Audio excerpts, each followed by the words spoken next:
What's going down, everybody? This is Spaniard, NWFightScene.com. I'm here with Mike Pierce. He's fighting UFC 143, Josh Koscheck.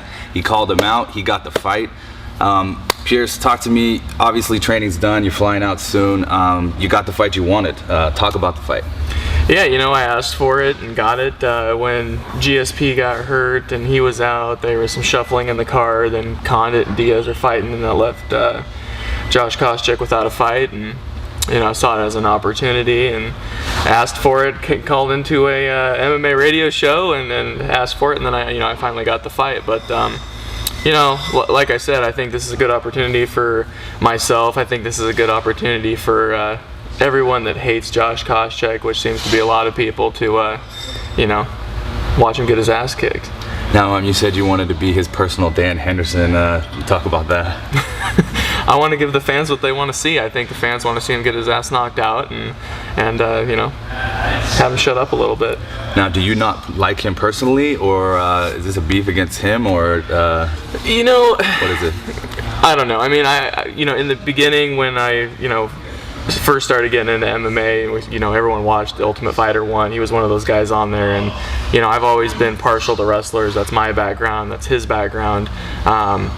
Still root for wrestlers all the time over anyone, but he's kind of one of those guys that, in my opinion, doesn't embody what a wrestler's about. He's got that arrogance, that attitude, that cockiness that I really just don't care for, and I'm not alone in that. I think the majority of the fans just don't care for that side of him, and I just want to shut him up a little bit. Now, you both are wrestlers, both have that same kind of style. Do you feel this fight is gonna you guys are gonna nullify each other and end up being a stand-up war? I'm ready for wherever the fight goes. I think that the fight will go to the ground. I think it'll be in the clinch. I think it'll be up against the cage. We've been training real hard everywhere across the board for this fight, and so I anticipated going to the ground for a while. I anticipated being in the clinch and then being a stand-up battle. So I think there's going to be a mix of everything. Now, talk about your training. You train at a couple of different places. You train with Chael Sonnen and Team Quest. You train here at Sports Lab in Portland. You also train at Portland Thai Boxing. Without divulging too much of your game plan and your training, talk about what you've been going through.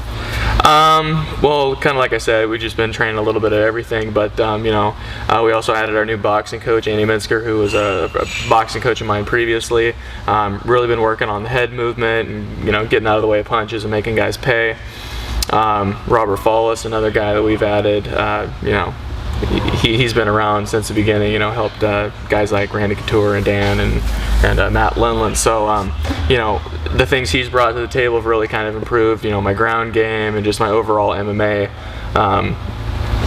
game plan for this fight. But, just pressing the action. I just want to break this guy down and wear him out.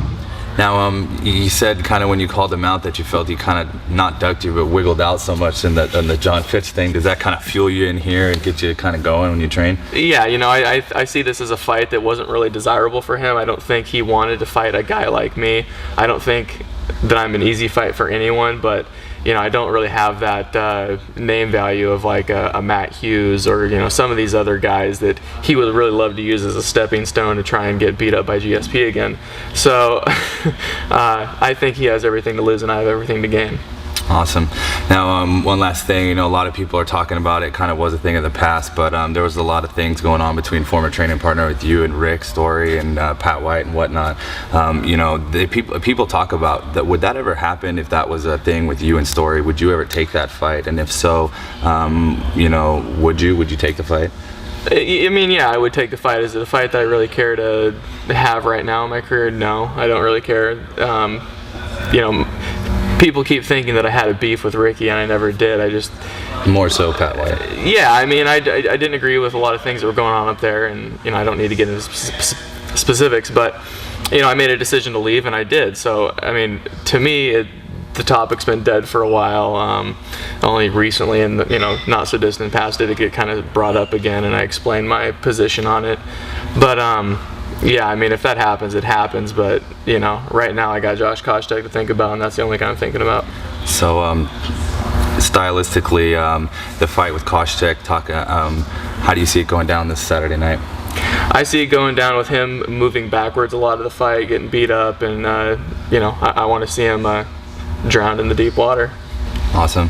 Well, hey, as always, thank you for taking the time to talk to nwfightscene.com. Anybody that you'd like to thank or give a shout out to? Oh, geez, I got everybody here at Sports Lab. I got Phil Claude, Andy Minsker, Paul Marzella, Brian Kane, a whole bunch of sponsors. God, just a whole bunch. Everyone that was involved here at Sports Lab getting me ready for this fight. Jeremy Wires, Portland Thai Boxing, of course. Just everyone, thank you. Awesome. And as again, you're up for the 2011 Mixed Martial Arts Best of the Best Award. You won that award last year. Right. He's up again with a lot of people in there. Pat Healy, Chael Sonnen, Ian Loveland, DJ Linderman. There's tons of people in that award, so you want to vote for him. Make sure to go to the nwfightscene.com's Facebook page and vote for Mike Pierce. Thank you, everybody. Spaniard, nwfightscene.com, Mike Pierce. Thanks.